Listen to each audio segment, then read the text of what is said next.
Welcome to the Old Time Radio Superman Show. From Boise, Idaho, this is your host, Adam Graham. If you have a comment, email it to me, adam@adamsweb.us.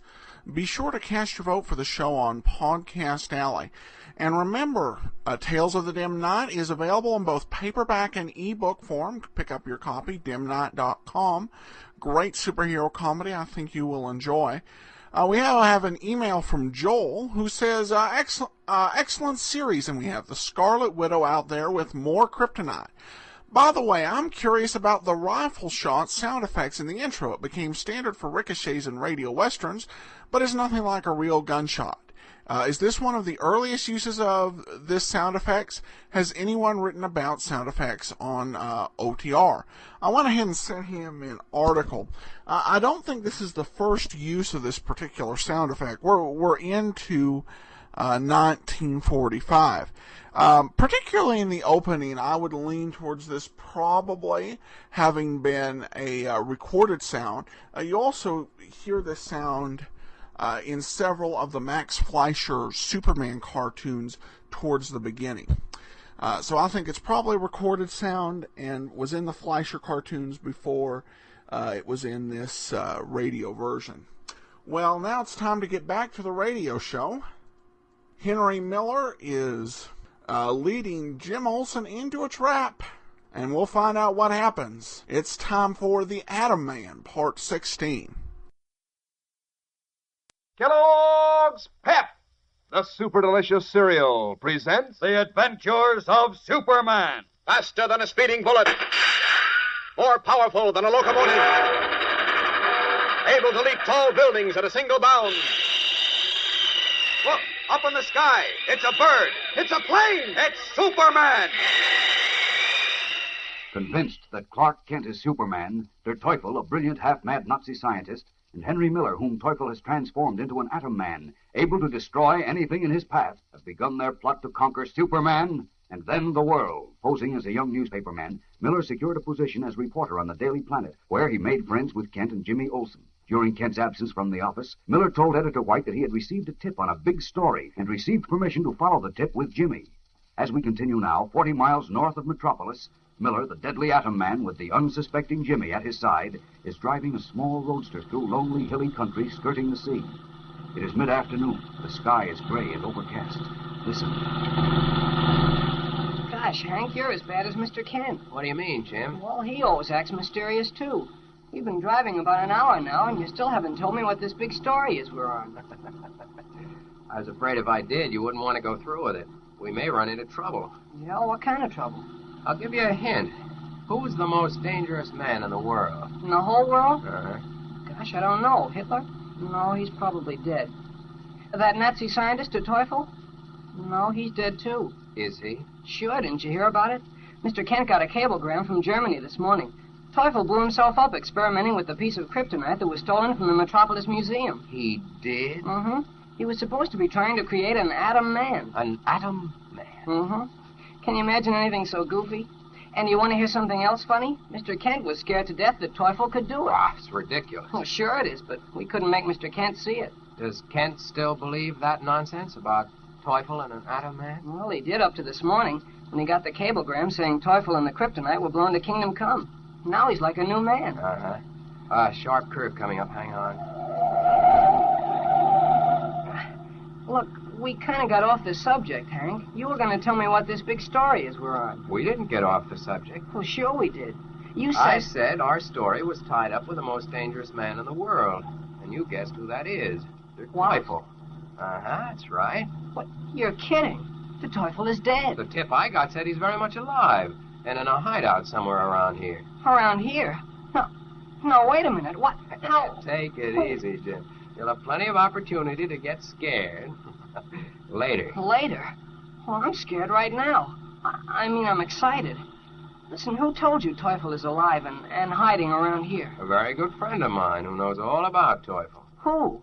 You'll find out. Let's see, we're 43 miles out. We ought to be coming to a small woods. There's a map in the glove compartment in front of you. Get it, will you? It's drawn on a piece of paper. Okay. Well, I don't see any... Say, what's this, Hank? What? Oh, these gloves. They look Sure, they're made out of metal. Meshed metal. Put them back. What? I said put them back, you little punk. Hey, wait a minute. Who you calling a punk? Sorry, Jim. Those gloves happen to be very valuable to me. Never mind the map. There are the woods now. Well, what are you blowing the horn for? The road's empty. This is where we're to meet my friend. Hey, there. look out. 2 men jumped out on the road. Those are my friends. They were waiting in the woods. Are you sure? They look pretty tough, especially the big guy in overalls. They're tough, all right, as you'll find out. I'll find out. Well, what do you mean?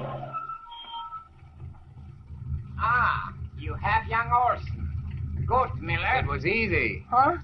Say, who are you, and how do you know me? Oh, you do not remember me, Olsen. You and I, and Miss Lois Lane, too, spent quite a bit of time together about a year ago. What? You're Teufel. You dyed your skin, and you're wearing a black wig and mustache, but I know you. Bravo, Olsen. And now... Hey, Hank, what is this? You said these were your friends. They certainly are. Very good friends. What? You look very stupid with your mouth open, Olsen. If you will step out of the car, please, we shall go to a place where we can renew our acquaintance. What? Hey, now, wait a minute. Give me a hand with him, Willie. Just leave him to me, Teufel. Let go. Kid. Cut it out. Let go, I say. What's the idea? Come on. Hey, Hank, don't let... Oh, now I know. You're with them, you dirty Nazi. Help! Help! Stop this noise and take him to the cabin, Billy. I will be there shortly. Okay, Teufel, shut up. Shut up, I said, or I'll let you have it. Come on. So far, you've done well, Miller. Now we are ready for Superman. You have the mesh gloves and the thought converter? They're in the glove compartment. Good.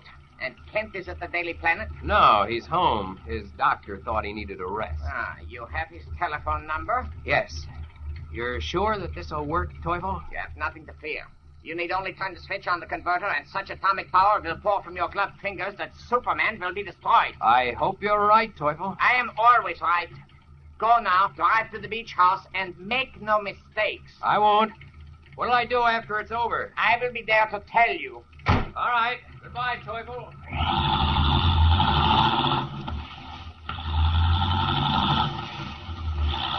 Leaving the Teufel standing in the road, Henry Miller, the Atom Man, drives rapidly away.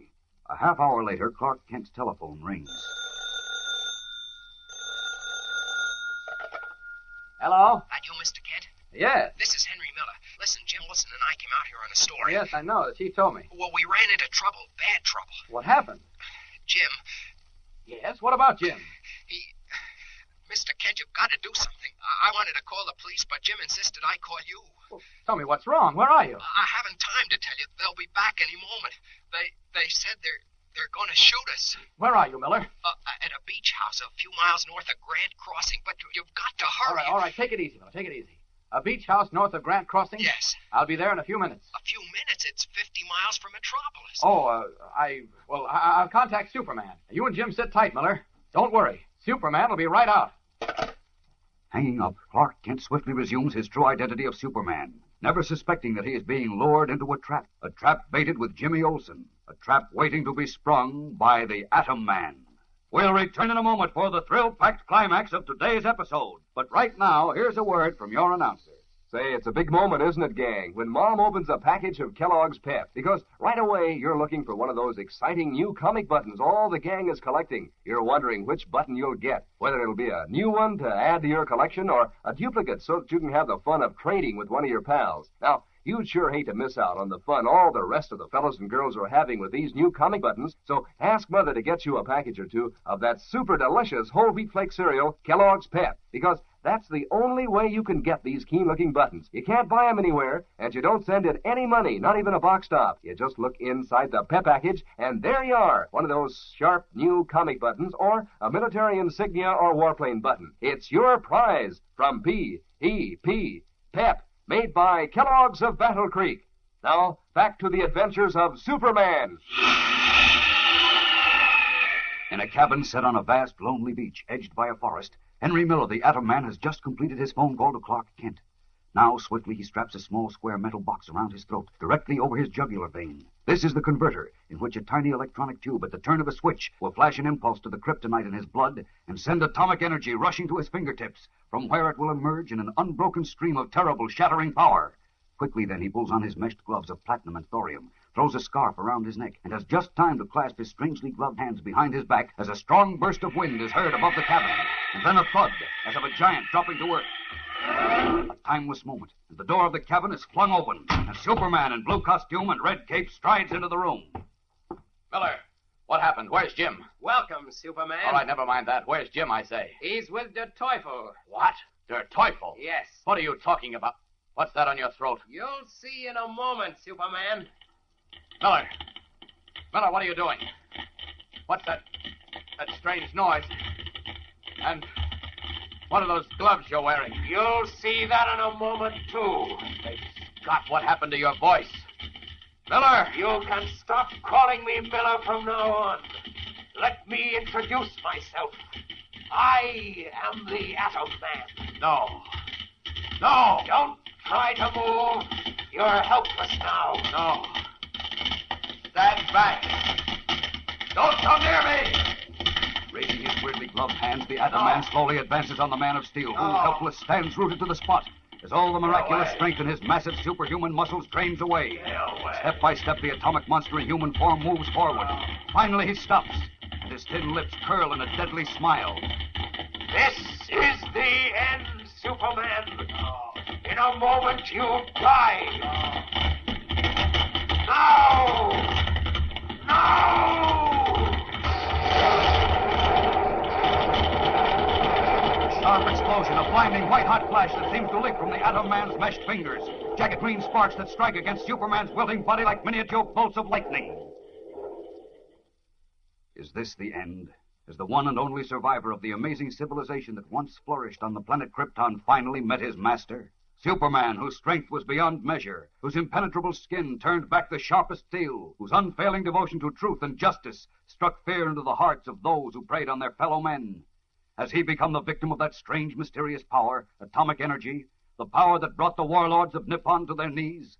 Has it now brought Superman to his knees, never to rise again? Fellows and girls, don't miss tomorrow's amazing episode.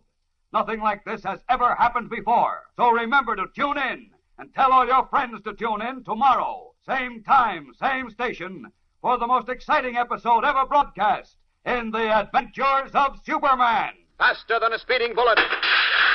More powerful than a locomotive. Able to leap tall buildings at a single bound. Look, up in the sky. It's a bird. It's a plane. It's Superman.